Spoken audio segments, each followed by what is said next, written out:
Okay, welcome everybody this Sunday of Thanksgiving week. Hope everybody had a great Thanksgiving wherever you were and however you were celebrating. Hope everybody is safe and well. I am Rebecca Berman. I am the moderator for today's discussion with Glenn Grossman, who is our host. And as so many of us know, Glenn Grossman is an esteemed epidemiologist with over 20 years of experience. While pursuing his doctorate in epidemiology at UNC Chapel Hill, Glenn served as an epidemiologist on staff at the UNC Infectious Disease Clinic for 2 years and taught epidemiology and advanced analytics at Duke Medical School and at UNC. He has been involved in epidemiology projects with Medicare, Medicaid, Veterans Health Administration, Military Health Service, CDC, and other programs in the United States and abroad. He is currently Senior Director of Outcome Research and Epidemiology at Novartis, but all views expressed today are his own. Okay, so Glenn, when you're ready, in 5 minutes or fewer, please take us around the country and around the world. What is going on? Thanks, Rebecca. Good to see everyone again this week. Let me share my screen and get started.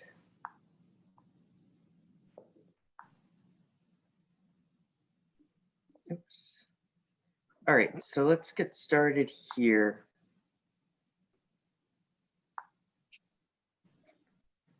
All right, so at a high level, so the past week we've had a lot of new cases diagnosed. Testing has increased a lot, but the cases have increased independently of that. As we talked about last week, the surge in cases are mostly not happening in the same states as the surge in testing.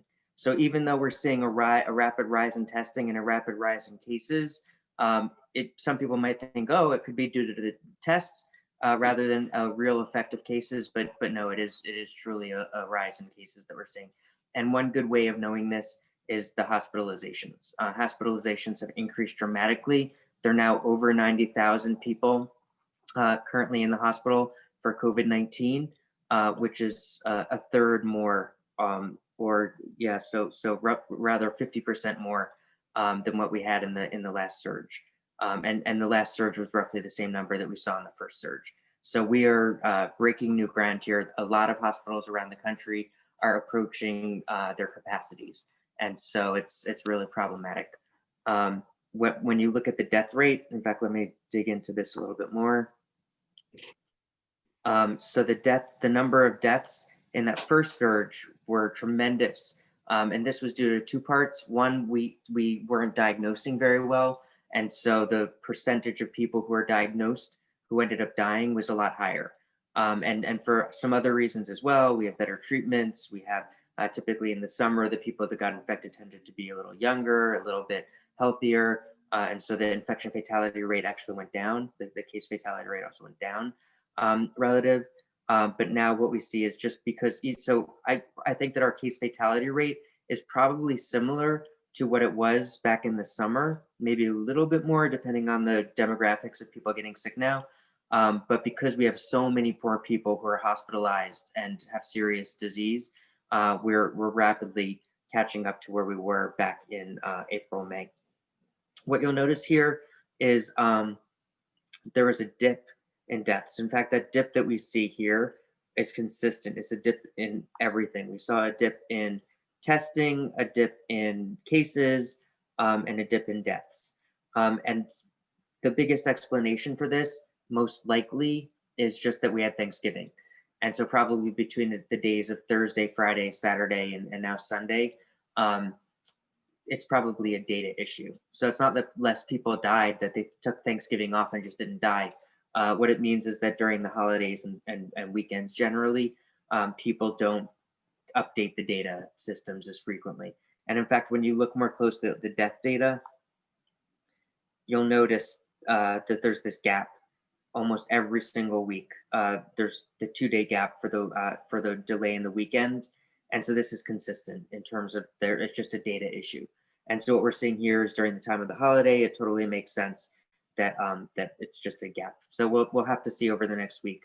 But almost certainly, as far as anyone's best guess, we're going to be hitting maybe 3,000 deaths per day by the end of the year, and probably sooner. And so this is just a mirage that we're seeing here in terms of seeing less deaths reported.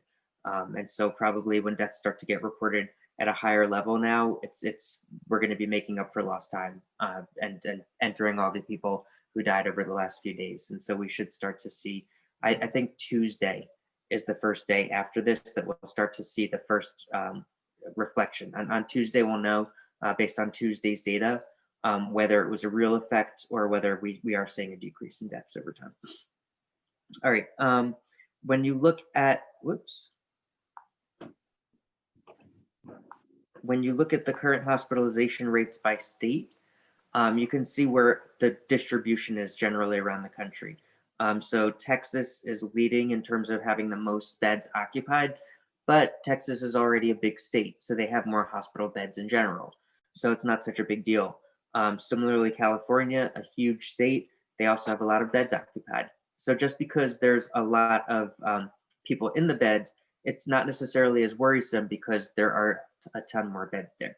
Whereas in contrast, some place like South Dakota has 539 beds occupied, but it's a much smaller state in terms of the number of people who live there. And so when you compare, they actually are at greater impact right now. And so one way of looking at this is to look at the numbers per million rather than the absolute numbers. And when you look at the numbers per million, you can see that South Dakota suddenly rises and is now one of the most burdened in the country. Yeah, it looks like it's the most burdened, whereas Texas has gone down. And so they still are doing great. But when you look at their impact, they're not as bad as they have been previously this year. California is approaching where they were previously this year, but relative to the rest of the country, you can see they're not anywhere near as bad as South Dakota, North Dakota, this area of the country. But a lot of states right now are not doing very well. In fact, even New Jersey, even though we have we don't have as many hospitalizations as we had back in March, April, May. We are increasing, and so we're not on a good trajectory right now. So this is what we're looking at with hospitalizations. When you look abroad, so this is the hotspots around the world. So the northern hemisphere, we're in our fall and entering our winter season, and so now we're starting to get hit hard. South America is still having a leftover surge from so our summer was their winter, and South America got hit really hard in their winter. So back in July, August, September, and they're still dealing with the consequences of that. Australia luckily locked down to a greater extent, and so they're really doing well right now. Africa is continuing to do well. South Africa also got hit really hard, but then they locked down strongly and took care of it. So now they're not as bad as many other countries. But the northern hemisphere, Europe, got hit really hard, and so there were shutdowns all across Europe, and so it could be worse. United States, as I mentioned before, it's such a huge country that we've seen that many states are not doing well, but because there are so many other states that are doing well right now, it averages out to make United States seem like it's not doing so poorly, even though many states in particular are doing very poorly. All right, so let's dig into this a little bit more. So this is a map. Give me 1 second.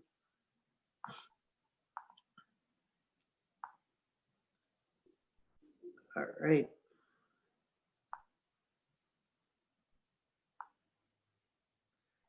All right, so when we look at different countries here, I'd like to compare the United States. Let me get rid of this. All right, so France, you can see, got hit pretty hard. They had 800 cases per million, but they shut down, and so now they're doing tremendously better. So here's France. So you can see that that lockdowns work. It really has an important impact and allows hospitals to get their act back together when they're being crushed. It allows contact tracing and other interventions to be brought back up to speed. And so it really is an important intervention.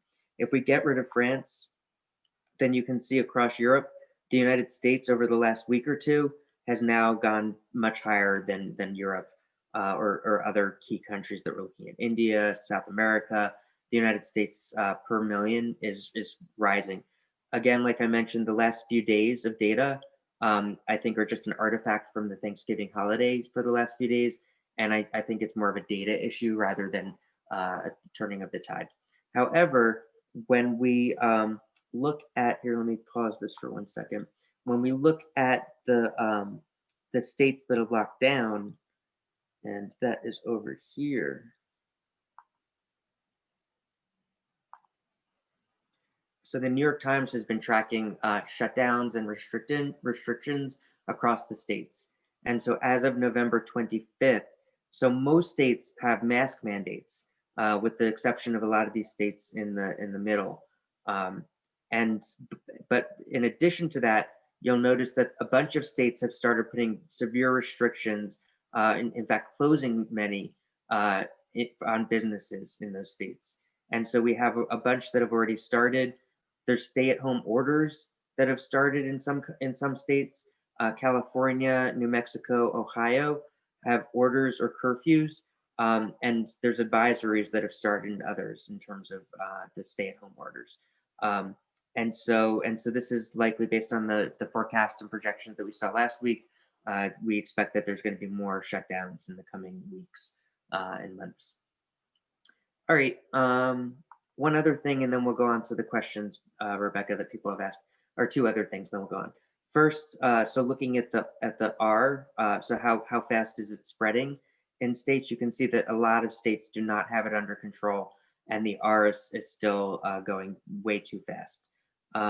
Some have turned green, but some of this is still just an artifact of the data rather than truly the numbers going truly down. So for instance, South Dakota, let's look at how they're doing. So some of their numbers have gotten, over the last week or two, look like they have gotten better. The problem is that the rate, this is a rate, the problem is that the volume has been so high that when you look at it in terms of hospitalization or other things, they're still not doing well. So the R value that we're looking at, let me see if I can pull this up over here. So if we look at South Dakota, for instance, as an example, so here's South Dakota. So the R value has been going down. The number of total cases has been going down some, but there's still so many total cases and so many total hospitalizations that they're not anywhere near out of the woods yet. And you can see that there are still some data issues in terms of the numbers. But because there's so many people still hospitalized, this is not going away in South Dakota anytime soon, and they're still struggling. Anyway, that's the one thing. The other thing I wanted to discuss was the excess deaths, because excess deaths is still one of the best ways of evaluating the total impact on mortality, not morbidity. We could get into total illness burdens, like long-term illness issues later today. But just when you look at mortality as a metric, we talked earlier this year that there was a lot of potentially misclassification bias. So there was a lot of excess death. Some of it might have been caused to misclassification, where the virus was what ultimately ended up killing someone, but it was misclassified and labeled, say, a heart attack or a stroke or something else. Additionally, sometimes there could be side effects of COVID-19. So for instance, maybe in nursing homes, people have increased depression. Maybe if they can't see family, then it might cause a downward spiral more rapidly than they would have had. And so that could be an excess cause of death, not caused directly by COVID-19, but indirectly because of the epidemic. And it's just a consequence of the epidemic. Hard to avoid stuff like that, but it's something that we were not able to manage very well early on, and I think that we've tried to manage it more as the months have gone on. But you see that even during the second surge, there was a lot of what we are perceiving as misclassification bias for many people. And now as we enter the third surge, there's a delay in this data, so we can't really interpret the most recent week or two of data, but we can already see, because it tends to underreport. because a lot of the death certificate data hasn't come in yet, but we are already seeing another rise in the excess deaths that are starting to go on. All right, Rebecca, back to you. Thank you, Glenn. Thank you for the detailed information. Is it true that about half of the states haven't submitted their reports? Is that about right? I don't know. I don't know exactly how it works. It could be that it's county level reporting that's taking place. It could be state level. I don't know how those dynamics work, but I do know that there's a very big lag looking at the excess death data. When we meet again, likely that orange line will continue along that expected trend versus the little dip. Yeah. Okay, so let's move on. Thank you to everybody who sent in questions during the week. And again, if you have questions during our conversation tonight, please send it to me privately via the chat, and I will do my best to get your questions into our conversation tonight. If not, Glenn will certainly address any outstanding questions next week. So let's jump in. So a question that came in earlier is, can you talk about religion and public health during the COVID-19 epidemic? Going on with the recent Supreme Court decision from an epidemiologist's perspective? Do epidemics usually have religious implications? How have they been addressed historically? Yeah, thanks, Rebecca. This is such an interesting question. It's gotten a lot of press over the last week. We've seen the Supreme Court making different kinds of decisions over the course of the epidemic on how much authority different states or municipalities should have to enforce COVID-19 and public health laws. And so it's still an evolving area. Maybe at some point we could talk about the history of jurisprudence for different public health areas, but in some ways it's just more interesting to focus on what we're looking at here. So here's for people who haven't been paying too close attention to it, there is a Supreme Court, there was a lawsuit that went in front of the Supreme Court, filed by the Roman Catholic Diocese of Brooklyn and by two synagogues, the Orthodox Jewish organization, and a couple of individuals. But so basically what we're looking here is the a Roman Catholic Church and two Orthodox Jewish synagogues. And so the question here was, there were restrictions that Governor Cuomo in New York put on these congregations, the church and the synagogues, and the question was whether they were being treated unfairly and their religious rights were being violated. So it's really interesting. The big issue here, in terms of what Justice Gorsuch wrote, is that he made it clear, and this was the strong words. It's past time, to make plain that there is no world in which the Constitution tolerates liquor stores and bike stores being open, but that shutters churches, synagogues, and mosques. Because basically the way the perception was that liquor stores and bike shops, according to Governor Cuomo's regulation, would be open, but churches, synagogues, and mosques would not be. And that didn't make any sense at all. And so I want to dig into this a little bit in terms of what Governor Cuomo was thinking, how this worked for this epidemic, what other epidemics look like in terms of religion. So first I'll just look at the dissent's view before I go into it anymore. Well, so ultimately it was a 5-4 vote. The Supreme Court decided that it was more likely than not that New York was overstepping its power, and so it was returned to lower courts to investigate. And so the dissent took really fought back against this and said that that this will only exacerbate the nation's suffering. And in particular, the Justice Sotomayor said, free religious exercise is one of the most treasured and jealously guarded constitutional rights. States may not discriminate against religious institutions, even when faced with a crisis as deadly as this one. But those restrictions are not at stake today. So the question is this religious discrimination? Is it not? What's going on here? Let me start digging in, because there's some really interesting issues here. All right, so first, I'm not going to discuss the Roman Catholic view as much, but I will look about the Orthodox Jewish community. So there truly is discrimination against the Orthodox Jewish community. So for instance, Orthodox Jews make up, or not Orthodox Jews, the Jewish community in general makes up around 12% of New York City. And it's less as a percentage of New York State, far less. I think it was like 7 or 8%. I didn't copy that here, but it's 12% of New York City, less than that in New York State. And yet in New York City, even though they're 12% of the population, they represent over half of the hate crimes. So over half of the hate crimes that were committed in New York City last year were attacks on Jews, and probably a majority of those were Orthodox Jews because they're very easy to pick out. So this is a community that feels targeted and is victimized. And when you look at it in contrast, not only do they feel victimized because they are victimized, when you look at it in contrast to other communities that they look at, African American communities, other racial minorities, make up around 25% of New York City's population. And they are also victimized and victims of hate crimes, but Jews don't feel like they're sort of that the response to the Jewish community based on the severity of their victimhood is being responded to sufficiently well when compared to how other communities are being addressed. So this is a community that feels in general that they're being targeted. And so there should be concern that a state might come in and be discriminatory. And so it's a legitimate concern, is what I'm trying to say. Let me jump from here to talk about Ebola and some other epidemics so we can see issues that have gone on there. All right, so the issue that I see here is one of cultural competency.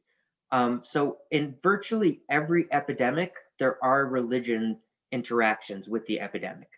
And people's most core religious beliefs, their core faith, are frequently challenged during epidemics. So with Ebola, first for people who are not aware of Ebola is a hemorrhagic virus. So it attacks a lot of the organs of the body and makes people bleed throughout lots of different parts of their body. In fact, when you look at the symptoms at a high level,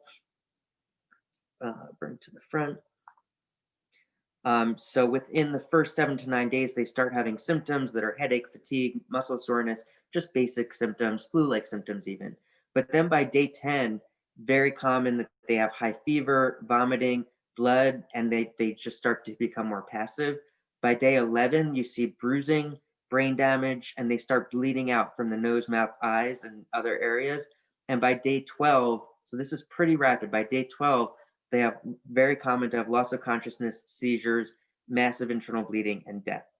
In fact, the death rate, so a very, very serious disease, the death rate is approximately 50%, but it does vary based on different communities, based on different strains of Ebola, varies between 25 to 90%. So the case fatality rate is enormous. In contrast, if you recall, our case fatality rate for COVID-19 is closer to 2%, or it was maybe a little higher earlier in the epidemic, but now it's approximately 2%, give or take.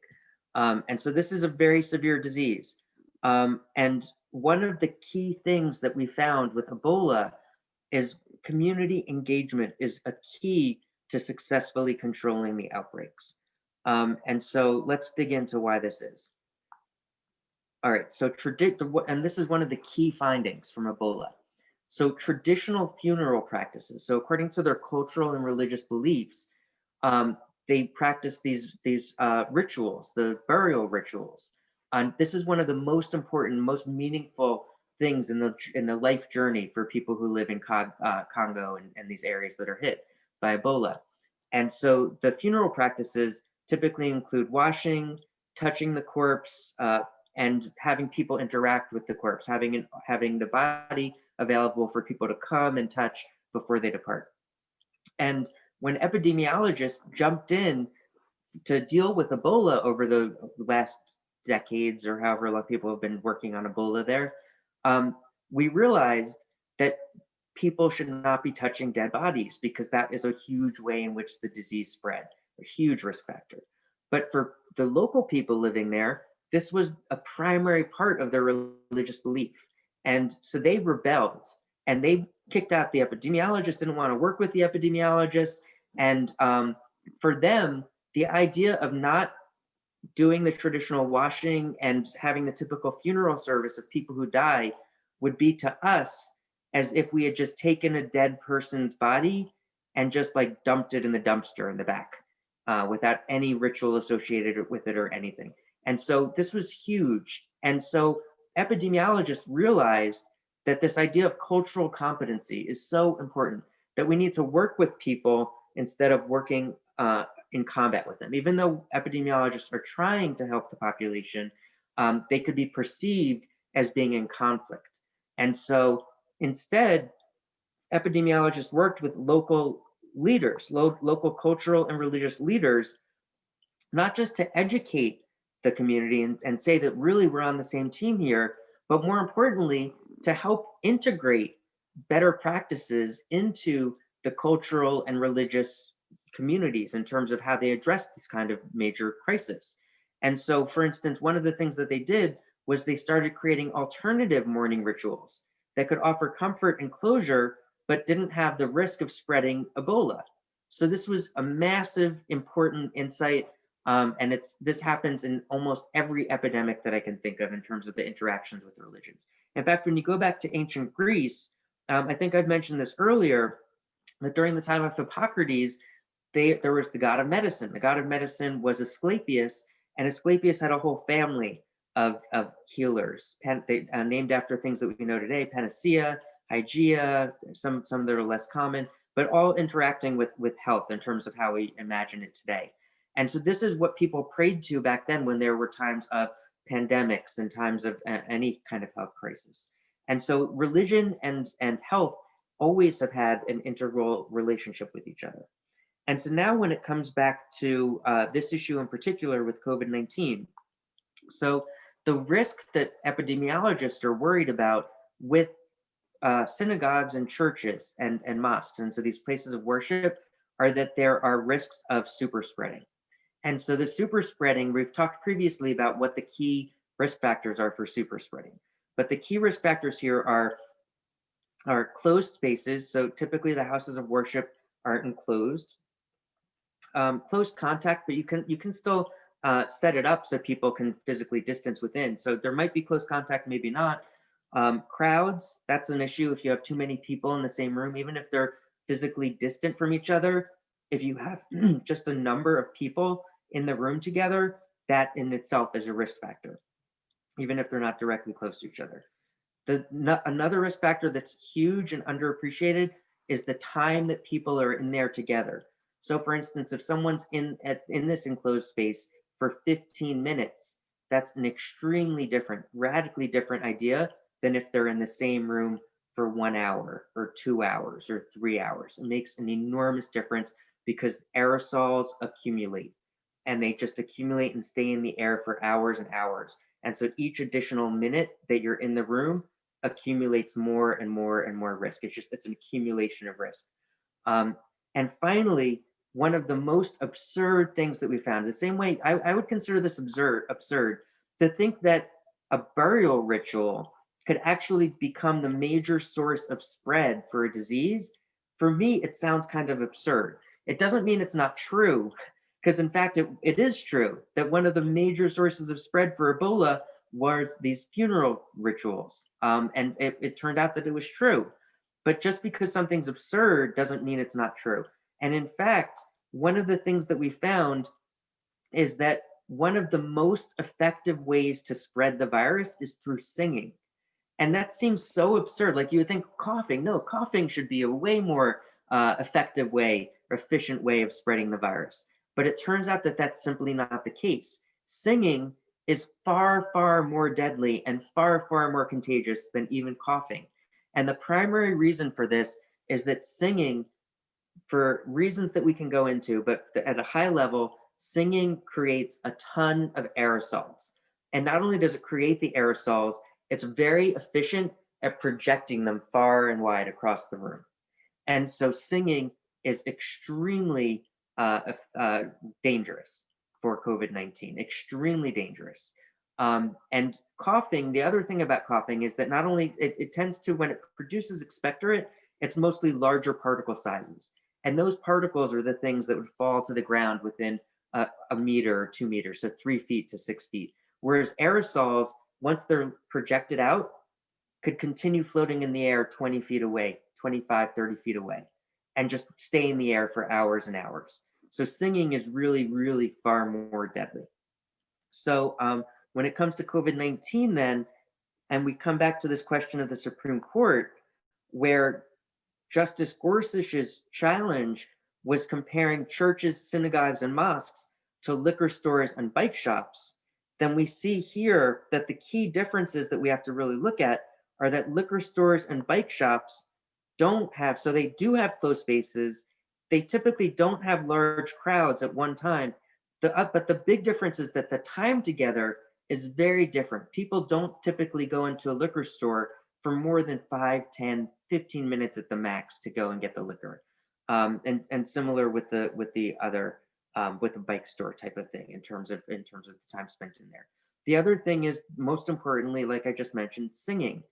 People do not typically go to liquor stores. I guess unless they're drunk, maybe they would sing there, but typically you don't have singing in a liquor store, and you don't have a lot of singing in bike stores. And so because of this, they are profoundly different, not just a little bit like superficially different. They are profoundly different from an epidemiologist point of view. And so the question is, I bring this back to Ebola in terms of this idea of cultural competency. For some reason, this idea of COVID-19 and religious communities has evolved into one of conflict. And I think largely it's because of what I mentioned earlier, that a lot of religious communities do feel targeted, and there is discrimination. There has been a history of discrimination against religious communities in the United States. That's why we have special protections for them. And in particular, like, this is not something that's gone away. The fact that half of hate crimes in New York City last year were attacks on Jewish people means this is a continuing issue. And so it is a legitimate concern to be worried about. But what this means is that we need cultural competence. And so the group should not be in conflict, but they need to be working together. And so that means that it can't be public health officials coming down and telling religious communities what to do, because that only works, it will work as well as it worked for Ebola in Africa, and it didn't work there either. People were unwilling to stop doing their traditional burial rituals when the public health people came in and said, stop doing it, because it's a core essential thing to what their identity is. You can't just tell them to stop. It has to come within the community. And so cultural competency means this idea of really working from where the community is, understanding the culture and bringing them on a journey with the community, knowing that you have their backs, that you're not there to tell them what to do because you're targeting them because of whatever reason. We had this idea earlier in the year, the idea of Black Lives Matter.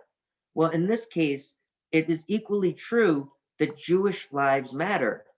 And the problem from an epidemiologist point of view is that these Orthodox Jewish synagogues that we're now suing and in conflict with the public health community are on the wrong end of this. They're on the wrong side here. Jewish lives matter, and public health officials are trying to make Jewish lives matter and to help Jews be more likely to live and not die from this disease. And so here are things that the public health community could have recommended instead, or that the synagogues and churches and mosques could do instead, that would have been more productive. And it's not too late, but here are some examples. So for instance, these religious communities could have been, we could work with them to have not big assemblies, but instead have more frequent, smaller religious assemblies, where there's maybe less than 10% of the normal capacity, but there's more during the course of a day. So people could fit them in. So they're not as long, let's say, but they're shrunk so that they have the main things that they need to hit, but they're smaller. But they're in the time of the epidemic, this is something they could do. They could be provided more support to more fully use Zoom and other technologies so that they have real-time remote video gatherings. A lot of religious communities have adopted these, and so we can encourage other religious communities to do this as well. They could be provided support to move their religious assemblies outdoors. Remember, for super spreading events, being indoors versus outdoors makes an enormous difference. And so working with the communities to have events outdoors would make a critical difference in terms of their health and well-being of these communities. Houses of worship could be provided funding to significantly enhance their ventilation systems. And so there are a lot of things that can be done. The key thing is partnering with the religious organizations instead of having conflict. It can't be the case that public health officials come in and say, you must do this. It has to be the case that there are partnerships that leaders within the religious community have agency and have control and have a sense of acting with leadership, and that they are working for the sake of the health and well-being of their communities. Because Jewish lives matter, because Roman Catholic lives matter, and because other religious communities matter, that's why the partnership should be promoted. And so this sense of conflict, I think in part has been exacerbated by the federal government's response to the epidemic. And I really see this as something that could have been avoided. It's not too late. These partnerships are critical. The CDC and other epidemiologists have known for epidemics in general that this is an issue. You can't just ignore religious communities. You can't just not partner with religious communities. Experts know that this is the case. States don't have this expertise.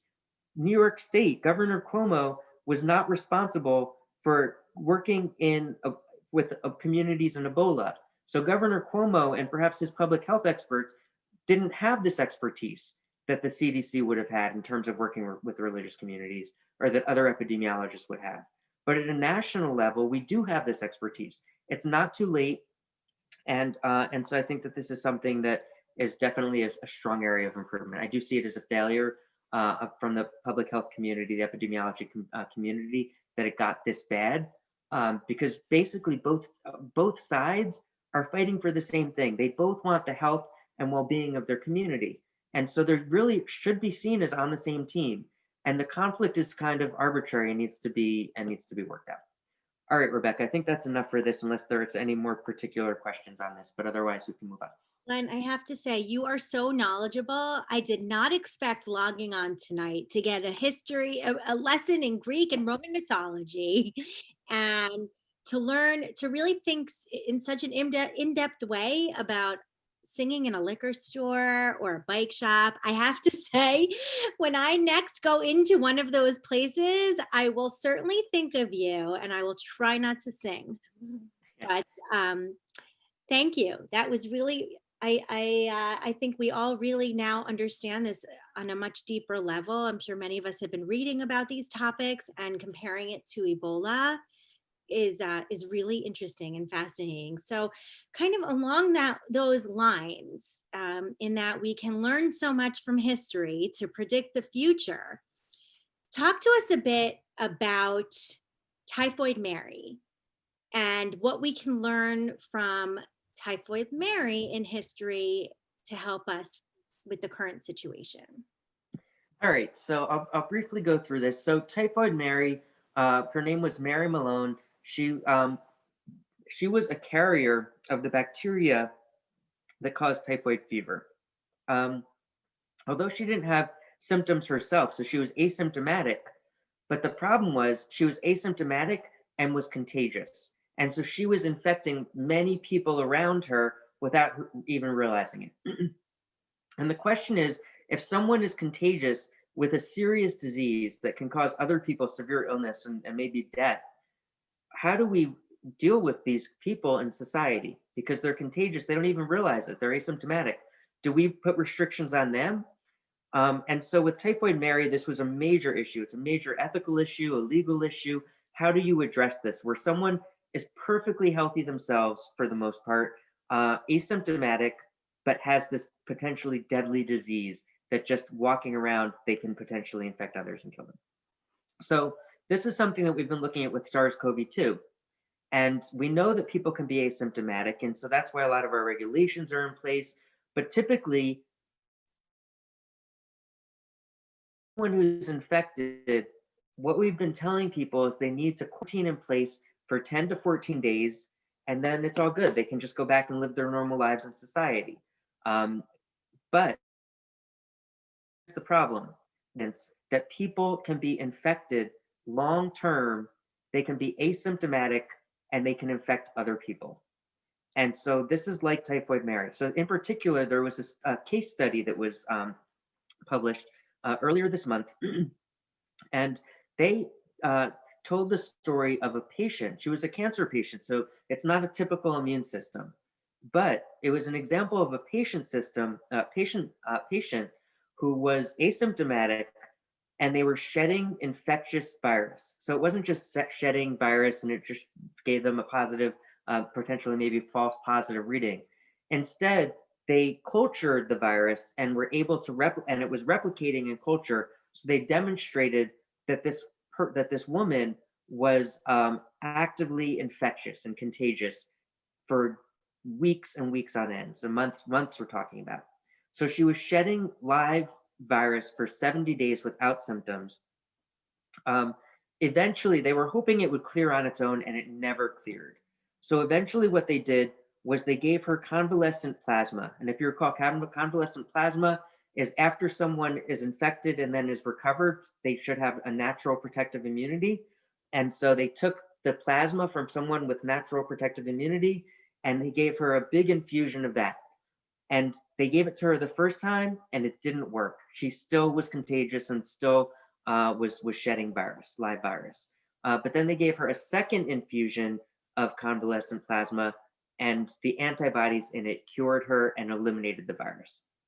But what this means is this is potentially problematic, because if one person was identified who was shedding live virus for long periods of time, it could mean that there are other people out there who are also long-term shedders.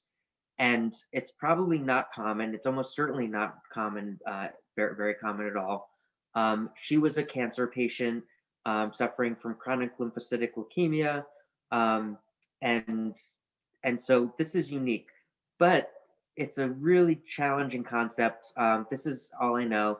It is being investigated, but it's and yeah, this is something that we need to be worried about in terms of tracking people and ensuring that that if they are contagious for longer periods, that we track them and can treat them. Now we do have effective treatments on the market, and we could treat people pretty rapidly based on this. But this is an issue that I don't have much more to say about this. Very interesting. Thank you, Glenn. So, could you tell us a little bit more about how common it is to be a long hauler or have symptoms, longer term symptoms of COVID-19? So, Typhoid Mary was symptom free, but what about folks who are symptomatic, and what are we seeing? All right. So so this idea of long COVID. So originally it was called long haulers. Now it's starting to be called long COVID disease more commonly. It has been demonstrated to be a real issue. So a fairly large percentage of the population continue to have, particularly among severe patients, continue to have symptoms potentially months after they are discharged. And so this is a major issue.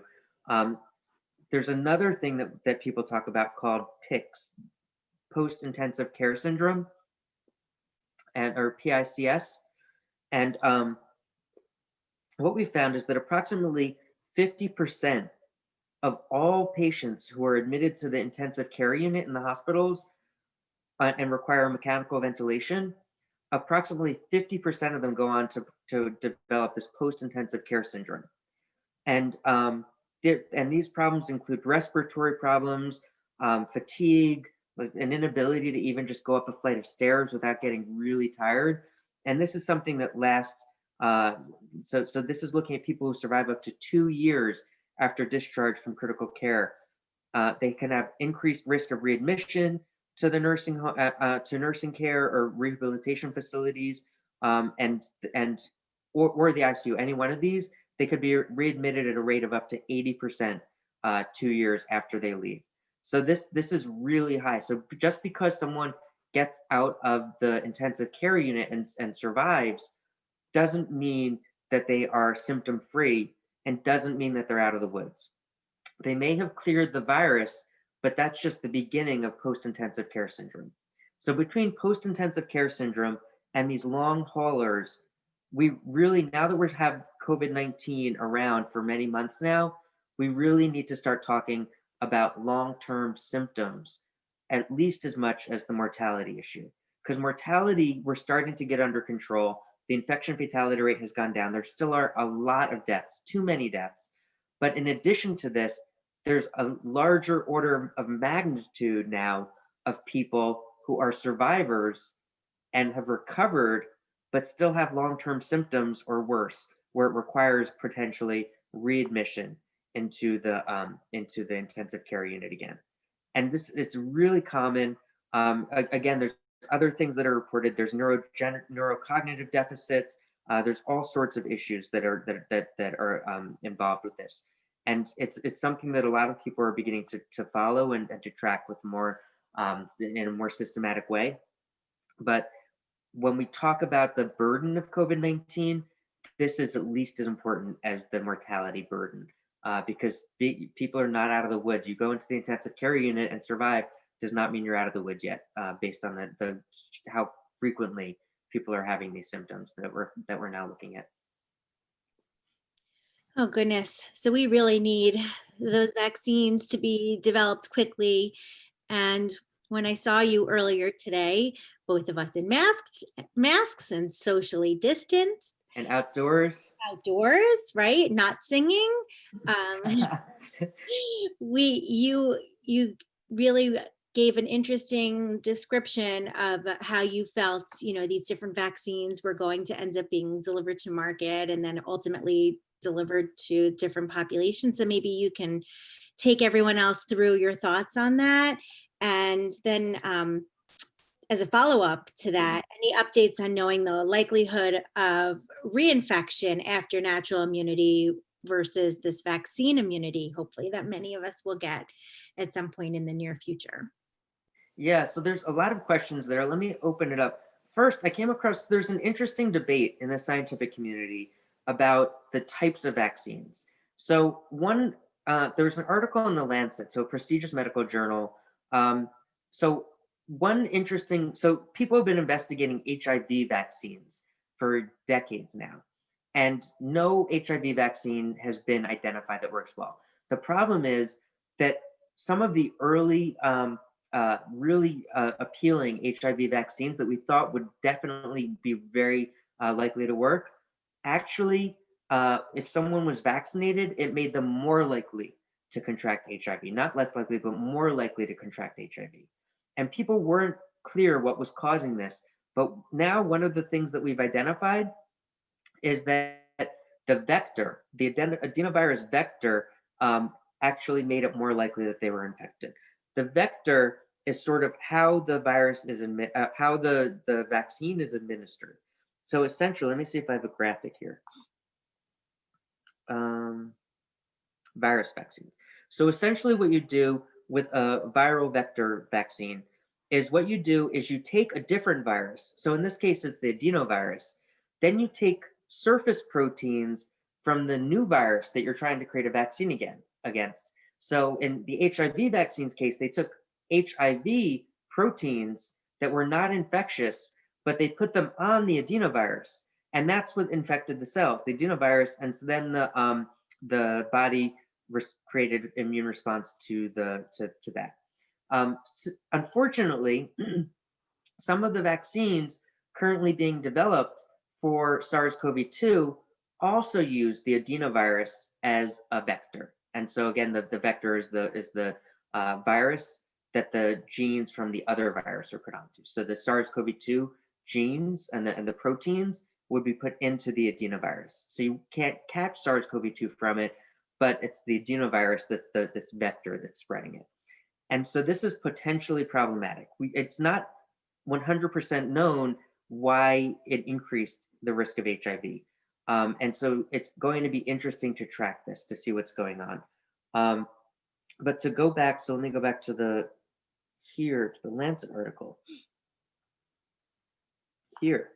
So the key conclusion here, so there was a conference, and one of the key conclusions of this was that non-HIV vaccine trials that used similar vectors in areas of high HIV prevalence could lead to an increased risk of HIV acquisition in the vaccinated population.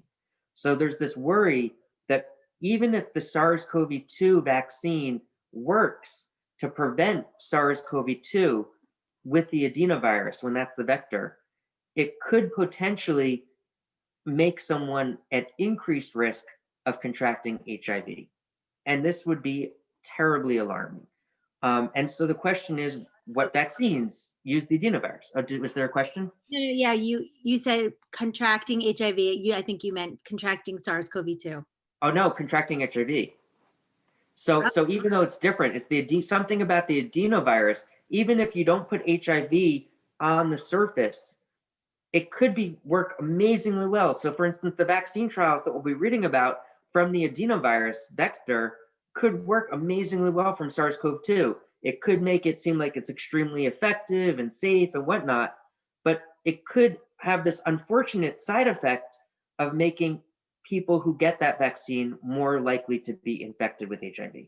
So if they're exposed to HIV, it would increase the likelihood that that exposure would actually make them get infected. And so this would be terrible. I don't think that the current vaccine trials for SARS-CoV-2 are designed to investigate this. They're probably not sized correctly or looking at the right populations to look at it. So that now the question is, well, which vaccines are currently looking at the are using this? And so when you look at the viral vector, some of the vaccines that have been produced already are the vaccine that's being released in Russia. I believe that's an adenovirus at its base. There's one in China, I think. So the one in Russia, one in China, I think uses adenovirus. The benefit of an adenovirus is that it replicates in the body. So then it can really stimulate a strong immune response. And for SARS-CoV-2, if you didn't have to worry about HIV, then it could be an effective virus. Unfortunately, Johnson & Johnson's also uses an adenovirus. And so some of these other vaccines use the adenovirus as well. It's very worrisome. And so it's still something that we have to pay attention to. There's going to be a diversity of vaccines that are out there. So we have now the messenger RNA vaccines. Here we have the adenovirus vaccines and others. So different communities that might be at greater or lesser risk of different things might need to interpret this and to maybe be more selective in the type of vaccine that they use or not.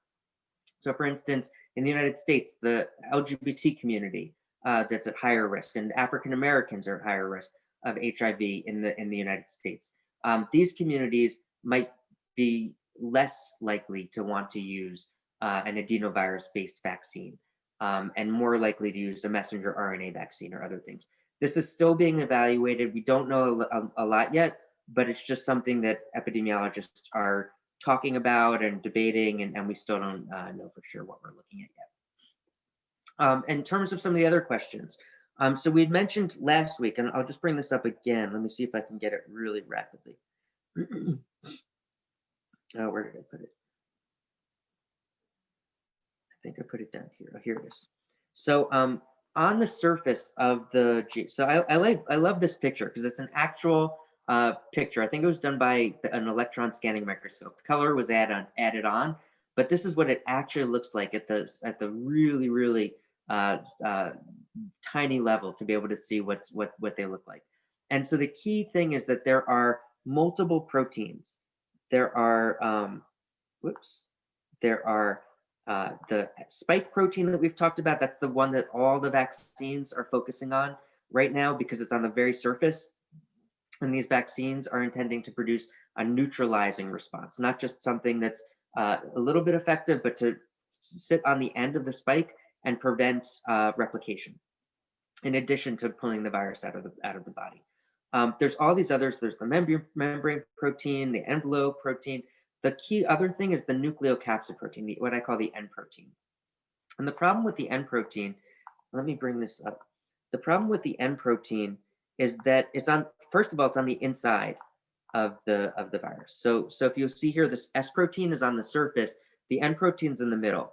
And so the immune system, after a virus has been sort of digested by the immune system, to have the cells that look at the antigens, look at all the possible antigens. The immune system naturally doesn't know whether a protein is a surface protein or on the inside. The problem with these proteins on the inside of the virus is that if you have an antibody response, you won't be able to get to the inside of the virus. And so it's very, very not effective at all. It's very poorly effective at treating it. In fact, the N protein, I've talked previously about antibody-dependent enhancements and other problems. In fact, here are some of the key problems here. Let me open it up here. So it's the N protein that seems to be causing a lot of the problems. And so the N protein, not only does it not promote protection, it causes increased problems in parts of the lungs, and it causes other kinds of severity.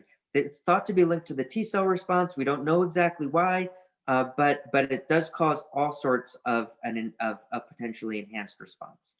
And so this is very worrisome. And this is a key reason why this idea of natural herd immunity is not the same as vaccine herd immunity, because natural herd immunity, for some people who are infected naturally, they will have a lot of their antibodies will be focusing on the N protein. And what that means is if they get infected, they could end up, could make them more likely to have severe symptoms, more likely to be hospitalized, and more likely to die. And we're already seeing that in some people. There have been a bunch of case studies in multiple countries at this point where people were infected once with only minor symptoms, maybe even asymptomatic symptoms. And then months later, they got infected a second time and ended up in the intensive care unit or dead. And most likely, I would think that this pathway was probably the N protein. It could have been something else, but it could have been something like this. And when you have a vaccine immunity, that is it's surgically precise. And so you're only getting one part of the S protein. And so you're avoiding all of this problems with the N protein and the other things. So there is a major difference between natural herd immunity, which no epidemiologist who's a true epidemiologist is really thinks is any good, versus vaccine herd immunity. And now that vaccines have emergency use authorization, there is no reason at all to promote herd immunity. That's from this idea of natural herd immunity. Oof, phew. Wow. Holy moly. You've taken us around the world. You've taken us back in time, far back in time, reminded us about Greek mythology, Roman mythology, and Typhoid Mary. We covered a lot of ground today. Glenn, thank you. And I'm just looking at your slides. We've been together so long and we've been discussing these topics so long. You are approaching 1,000 slides. That's a good point.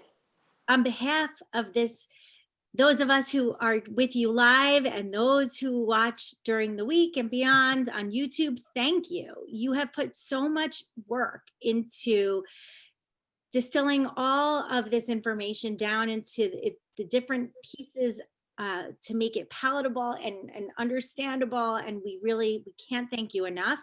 Almost 1,000 slides on your free time. So thank you.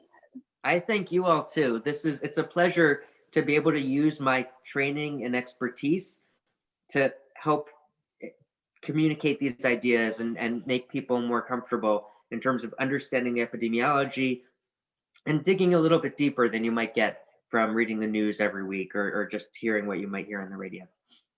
So thank everyone else. Thank you. And in particular, Rebecca, thank you very much. You've been a tremendous help, and I really appreciate your partnership in this every week. My pleasure. And thank you to everybody who's been joining us every week, both live and during the week on YouTube. And hope you have a very safe, healthy, happy week. And Glenn, we look forward to seeing you same time, same place next week. Yes? Thank you. Thanks, everyone. Have a great week. Bye-bye.